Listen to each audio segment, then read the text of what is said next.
Penerimaan negara. Sumber-sumber penerimaan negara. Di samping pemerintah mempunyai kewajiban untuk melakukan pengeluaran negara karena tugas dan fungsinya, pemerintah juga mempunyai beberapa hak, di antaranya hak untuk mencari sumber-sumber pendapatan. Penerimaan pemerintah adalah semua penerimaan kas umum, kas pemerintah pusat atau kas daerah, dari berbagai sumber yang sah, yang menambah ekuitas dana dalam periode tahun anggaran yang bersangkutan yang menjadi hak pemerintah pusat atau daerah, ATEP. 2004-51. Dalam arti luas penerimaan negara adalah seluruh penerimaan yang diperoleh dari hasil penjualan barang-barang dan jasa-jasa yang dimiliki dan dihasilkan oleh pemerintah, pencetakan uang, pinjaman pemerintah, menjalankan berbagai pungutan dari masyarakat yang didasarkan pada undang-undang. Sumber-sumber penerimaan negara. 1. Pajak. 2. Retribusi. 3. Keuntungan dari perusahaan negara. 4. Denda dan sita. 5. Sumbangan, hadiah dan hibah. 6. Pencetakan uang. 7. Pinjaman atau utang. 8. Undian negara.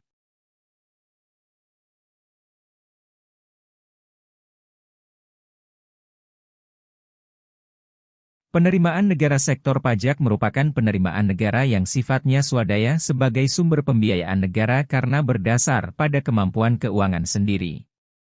Pengertian pajak adalah iuran dari rakyat kepada negara yang pemungutannya bersifat memaksa dengan berdasar pada undang-undang, tanpa ada kontraprestasi kembali secara langsung. Jadi, negara adalah satu-satunya lembaga yang berhak untuk melakukan pemungutan pajak kepada rakyatnya. Apabila ada lembaga yang melakukan pemungutan atau penghimpunan dana dari masyarakat maka tidak dapat disebut sebagai pajak.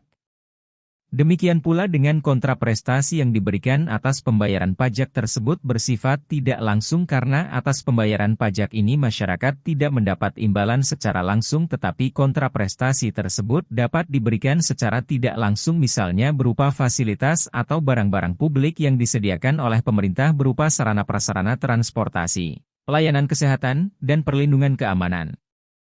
Pemungutan pajak oleh negara kepada rakyat sudah sejak lama dilakukan, yaitu pada masyarakat yang masih tradisional di mana rakyat diberi kewajiban untuk memberikan sebagian hasil pertanian maupun peternakannya kepada raja sebagai sebuah imbalan dari kewajiban raja melindungi keselamatan dan keamanan masyarakat dari ancaman suku lain. Kemudian dalam perkembangannya upeti tersebut tidak diberikan dalam bentuk natura karena dalam masyarakat sudah mengenal uang sebagai alat tukar. Pemungutan pajak oleh negara mulai berkembang pertama kali di Inggris pada abad ke-12 di mana pada waktu itu pemerintah melakukan pemungutan pajak kekayaan umum walaupun masih dalam bentuk yang sederhana.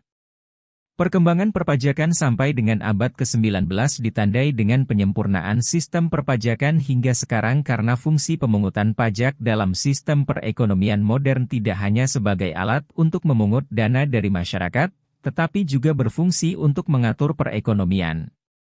Dilihat dari awal timbulnya pemungutan pajak adalah semata-mata sebagai sumber pembiayaan kegiatan oleh karena itu pemerintah berusaha meningkatkan penerimaan pajak sebesar-besarnya tetapi pada sisi lain dengan pemungutan pajak akan mengurangi pendapatan masyarakat sehingga pendapatan disposabelnya menjadi lebih kecil yang kemudian masyarakat akan mengurangi konsumsinya. Walaupun pajak merupakan pendapatan negara yang utama, namun melalui pemungutan pajak akan menimbulkan pengaruh terhadap perekonomian, yaitu terhadap investasi, tabungan, konsumsi, dan kemauan masyarakat untuk bekerja.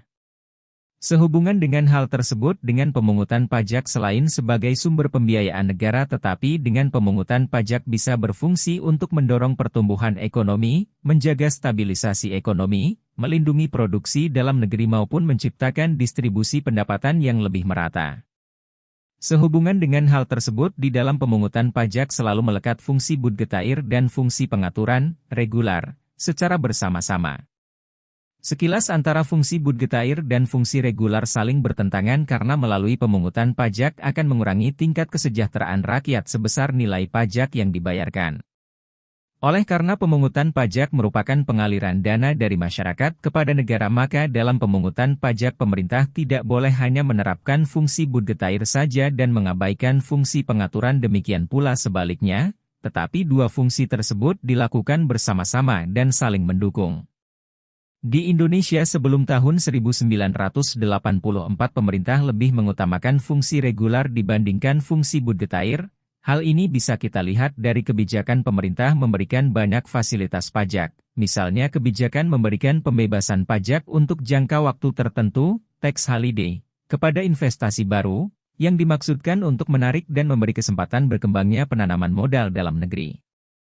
Dari aspek finansial pemerintah tidak begitu mengutamakan sektor pajak sebagai sumber penerimaan negara karena anggaran pendapatan dan belanja negara lebih banyak ditopang oleh sektor migas yang pada dekade awal tahun 1970-an mengalami boom oil.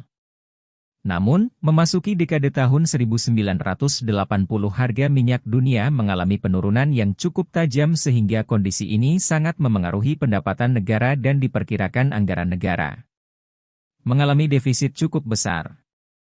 Untuk menyelamatkan anggaran negara kemudian pemerintah mengambil kebijakan menjadikan pajak sebagai sumber penerimaan negara yang utama menggantikan sektor migas sehingga pada tahun 1983 pemerintah melakukan reformasi di bidang perpajakan, yaitu reformasi aspek regulasinya sampai dengan reformasi administrasi perpajakannya.